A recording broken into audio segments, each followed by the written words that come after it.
sama Allah, pikir apapun yang keluar dari lisan kita. Bahkan tidak ada ceritanya para ulama, para solihin itu lisannya kering dari zikir. Mau zikir yang pendek, terlebih zikir terbaik yakni kalamnya Allah, yaitu Al-Quran. Jadi sempat ada yang menanyakan kepada saya, Umi, saya itu baca Quran sambil masak. Ada yang komen, kalau sambil masak baca Quran gak sopan. Masa baca Quran sambil masak?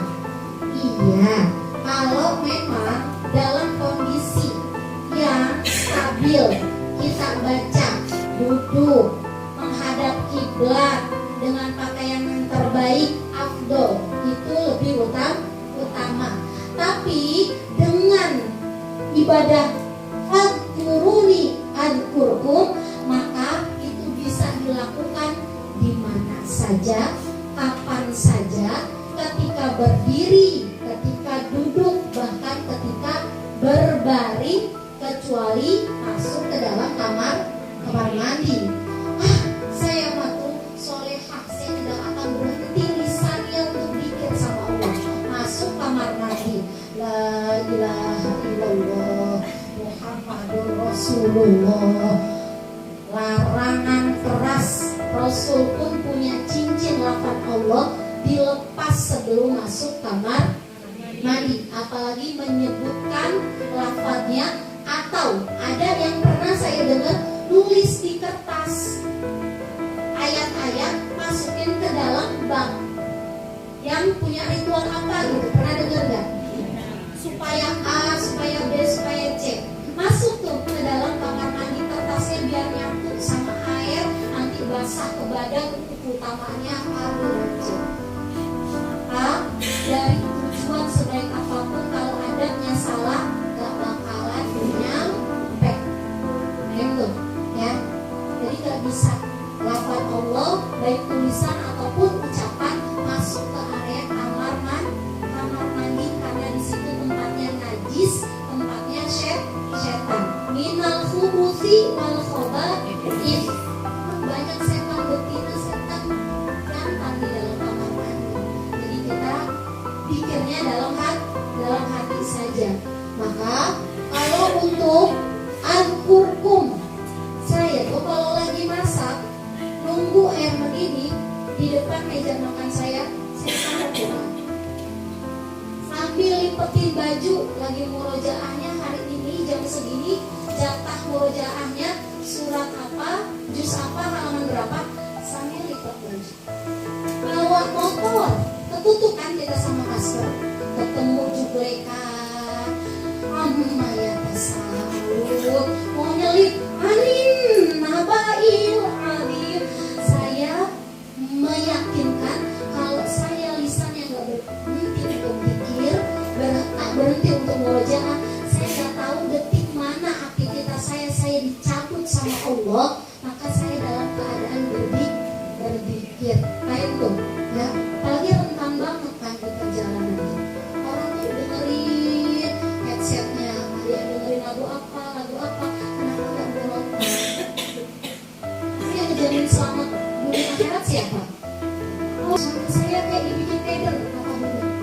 Melewatin jalan sesudah kondangan daerah Jakarta yang kata suami saya, dulu jalan ini adalah kuburan dunia. Dibikin keder, 3 kali muterin jalan itu, tapi gak lurus-lurus. Lewatin jalan ini lagi, jalan ini. Siapa yang pernah ngalamin?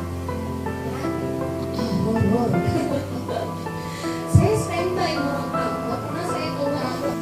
Bawa motor, dia lihat ada yang nyebrang. Karena gak mau nabrak nih Ibu Soleha kan, banting setir, akhirnya dia yang celaka. Datanglah orang-orang bantuin beliau yang udah jatuh, yang udah nyusul. Ibu kenapa? Saya menghindari orang yang lagi nyebrang, Pak. Gak ada, dari tadi gak ada yang nyebrang. Kan sampai sini. Fadkuruni al-kurkum. Pikir terus kita, biar kita diingat sama Allah dan kita dijaga sama Allah. Itulah. makhluk-makhluk goib yang memang kalau enggak kita minta pertolongan sama Allah, ya siapa yang bakal jaga kita, gitu ya. Lalu washkuruli wala takfurun, bersyukurlah kepadaku dan janganlah kamu ingkar. Jadi kalau ibu-ibu, kakak sama bunda sudah rajin zikir, rajin baca Quran,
dan di hadapan orang-orang di sekitarnya untuk mengumbar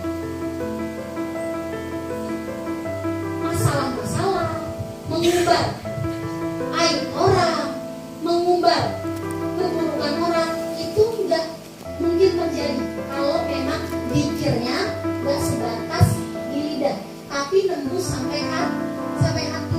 Jadi kalau dia bilang istighfar, ya atas saya salah, ngapain saya kesalahan orang, benar nggak? Orang saya aja tidak banyak salah, seperti saya ngurusin salah orang yang sangat rajin sekali untuk ngurusin orang lain. Pastikan orang itu sulit sekali mendapatkan kebahagiaan